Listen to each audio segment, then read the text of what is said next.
Hello, and welcome to another episode of Yes, that really did happen. I know there's been a bit of a pause between episodes. No excuse other than just I had a hard time coming up with ideas of what to talk about. But then I came up with one, so we're recording. Funny how that works. So I was thinking, what could I do? And then I remembered something from my childhood as we were young, and as I was young, and my father loved to take me to museums, which I really enjoyed going to, so that was an excellent thing that he always did for us. At one point, we went to the museum in Charleston, South Carolina, the Patriots Point. And one of the things that was on display there at the time, no longer is, but at the time, other than the aircraft carrier and the destroyer and the submarine, there was a nuclear-powered cargo ship. And I got thinking about that. I wonder what happened.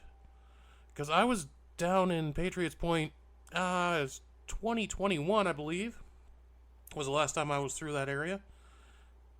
And the nuclear-powered ship isn't there anymore. Well, what happened to it? Why was there a nuclear-powered cargo ship? Why aren't there nuclear-powered cargo ships today? With all the worldwide trade, you would think a nuclear-powered cargo ship would be very useful. Why aren't there any? Why was this the only one? Well, let's examine that for a little bit. So, the nuclear ship, NS, instead of SS for steamship, it was NS, nuclear ship, Savannah, was the first nuclear-powered merchant ship. It was built in the late 50s at a cost of about $47 million. $29 million of that was just for the nuclear reactor. This was an experimental ship funded by United States government agencies, and this was a peace through atoms. Yes, nuclear weapons are bad, but look what all the good nuclear can do. This was the 1950s. Peaceful atoms was the whole thing, so they built this demonstration ship. Now, this was not the first nuclear-powered private ship, or civilian ship, I should say, because anything in the Soviet Union was government owned, and this ship was also government owned as well. But for the first civilian, non-military nuclear ship was a Soviet icebreaker called the Lenin. And there were 4 other nuclear-powered cargo ships that were built. The Germans built one, the Soviets built one. There was a tanker that was supposed to be built, but it was the United States government, and they decided that they weren't going to build this tanker with a nuclear power plant on it, so they switched to a conventional power while it was under construction. And Japan, they built one. It ran from 70 to 1992, never carried any commercial cargo, and then was rebuilt with a diesel engine in the 90s. In Germany, there's the Otto Hahn, built in 68 through 79, and then repowered with a diesel engine in 79. Are we seeing a pattern here? Then there was the naval ship Savannah, or not naval, nuclear ship Savannah, there we go. I do know how to talk and what I'm talking about. There was the nuclear ship Savannah. It was built in the United States. It ran from 62 to 72, and then in 88, the Russians built one, and it's still running, and I can't say this Russian word, like Savomorport, I don't know. Sorry, just can't say that. So, anyways, those are the cargo ships that were built. Just those 4. Attempted to build 5, but 1 was like, no, we're not going to do that midway through construction. So, why, though? Why aren't we using nuclear-powered ships? Well, there's a few good reasons for this. So let's look primarily at the nuclear-powered ship, the Savannah. Named after the SS Savannah, the first steamship to cross the Atlantic Ocean. They ran her in service between 62 and 72. And again, this was all part of the Atoms for Peace initiative put in place by President Dwight D. Eisenhower. And it was a joint project of the Maritime Administration, the Department of Commerce, the Atomic Energy Commission. This was going to change shipping. Okay, so they built this ship. And it was a big deal. It had already been working on nuclear submarines. We weren't too far off from nuclear aircraft carriers. They built nuclear destroyers. They built nuclear cruisers. They built nuclear frigates. All of that, the Navy was just all into this.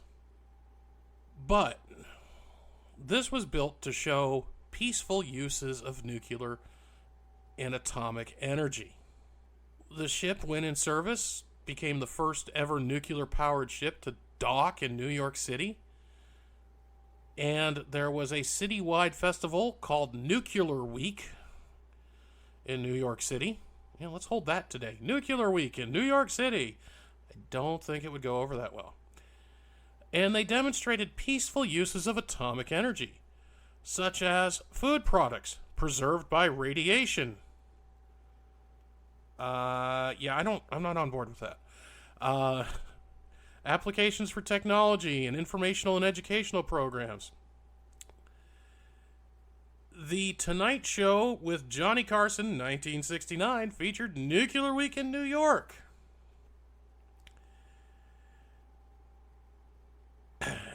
Yeah, just one of those things. Wow. Okay. Yeah, this actually happened. So, Eisenhower desired this peace ship, and it's going to be the ambassador for nuclear power, ambassador for peaceful atomic energy. What could be better than this? And the whole idea was this was goodwill because they knew there was no way that this ship would be feasibly commercially viable because the engine was half the cost of the whole build. So they decided for optics, that they were going to design a special nuclear power plant for commercial use. So it wasn't a military engine in the ship. It was a full civil commercial use ship.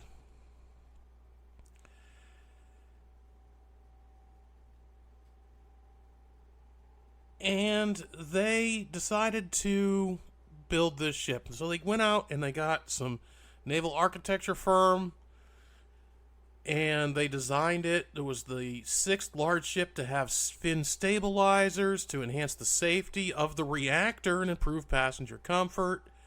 And since the reactor occupied the center of the ship and required a clear overhead crane so that they could access the ship during refueling, the superstructure was set far back in the hull.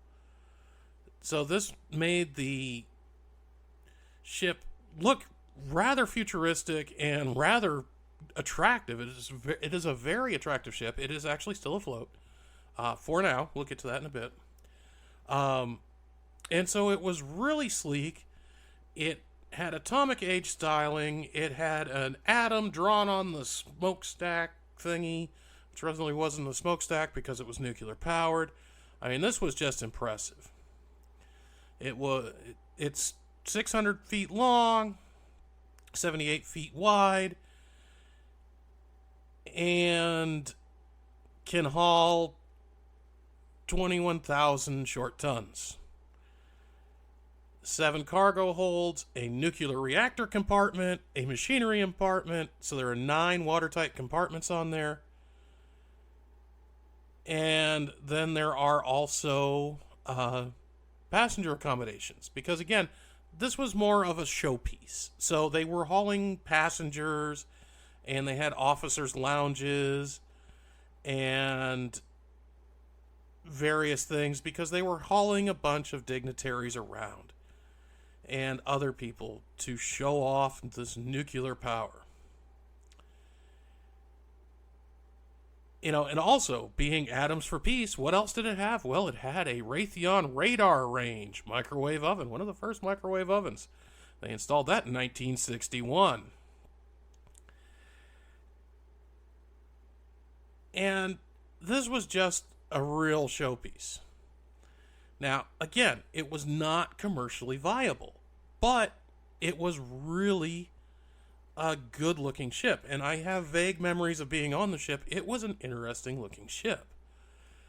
Although I was kind of scared at the time, I will admit that, because I didn't quite understand that nuclear was somewhat safe. But we'll get to that, too. So, the nuclear reactor was built to civilian standards, so it used low-enriched uranium, and it was placed to allow access from above for refueling. And it's a tall, narrow cylinder. It was defueled in 1975. And in November of 2022, finally, it was removed and taken to Utah for disposal. The nuclear reactor, they didn't know what to do with the ship. And this lies the problem with nuclear-powered civilian ships. Nuclear-powered cargo vessels, specifically. They didn't know what to do with the ship. They stopped sailing it in 1972.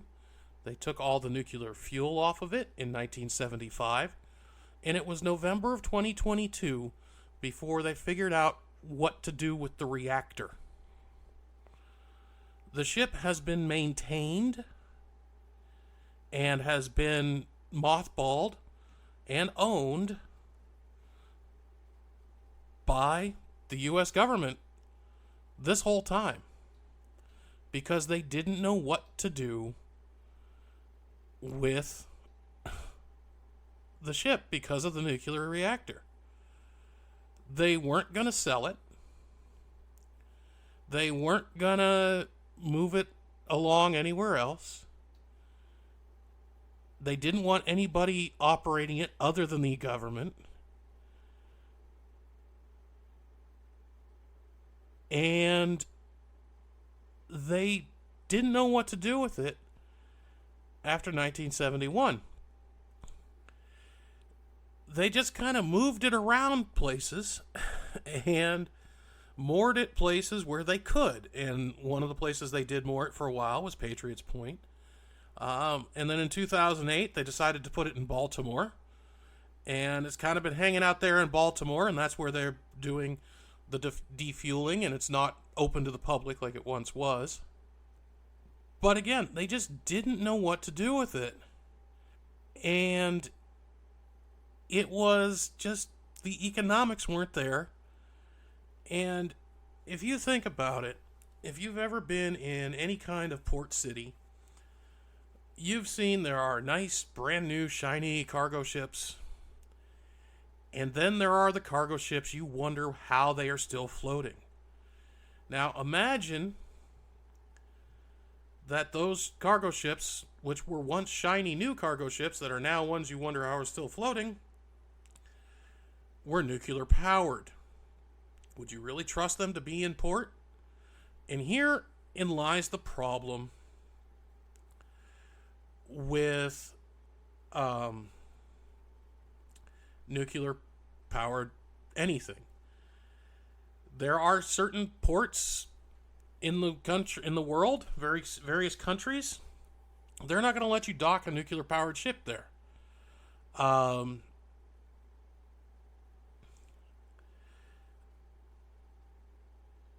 they're these things produce a lot of nuclear contaminated water.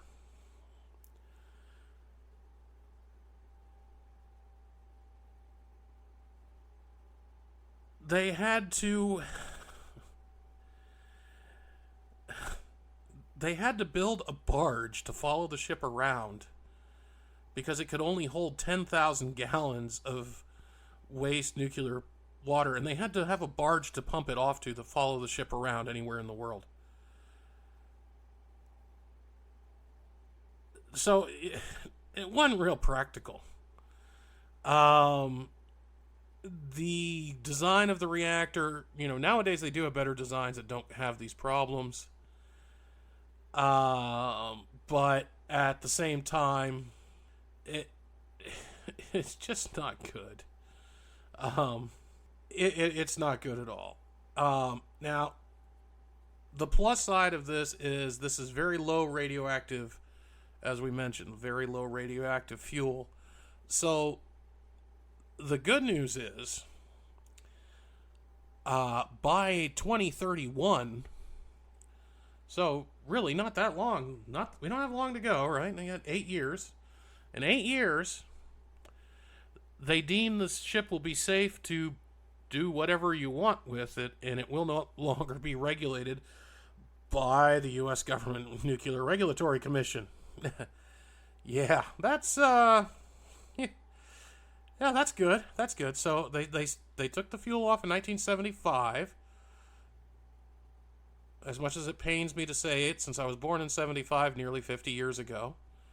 And by 2031, it's not going to be dangerous anymore. Yeah, again, why did this not take off? I mean, this seems like such a brilliant idea. And so then they don't know what to do with the ship today. They really don't know what to do with the ship.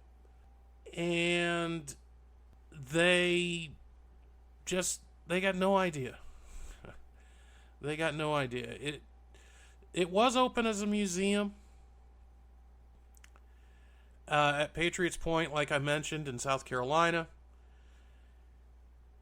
And it was there for quite a while, but it just never drew the visitors that the aircraft carriers in Yorktown and whatnot. And they put it there in 91, and by 93 it was time to dry dock it, and Patriots Point said, yeah, no, we're not paying for that. Nobody visits this ship, just get it out of here. So then they took it up to Baltimore and dry docked it, repaired the hull, made sure all that was good, and then they moved it to the James River Reserve Fleet. And nobody had funded decommissioning and removal of the nuclear system, so it just kind of sat there. And then they had to pay $1 million to keep the ship afloat because it can't sink because it's got a nuclear reactor on board and it was full of mold and mildew and people couldn't get on. So they had to spend $1 million to get it back up. Then they put it into Baltimore. And they just kind of let it sit there. It's also gone into Philadelphia for dry docking in 2019. And again, millions and millions and millions of dollars have been spent keeping this ship from sinking because they can't scrap it because of the nuclear materials on it. They can't sink it as a reef because of the nuclear materials on it. And they just don't know how to handle it. And this is just one ship. One ship. They had no idea how to handle. And that's why we don't have nuclear-powered cargo ships because we couldn't even handle one.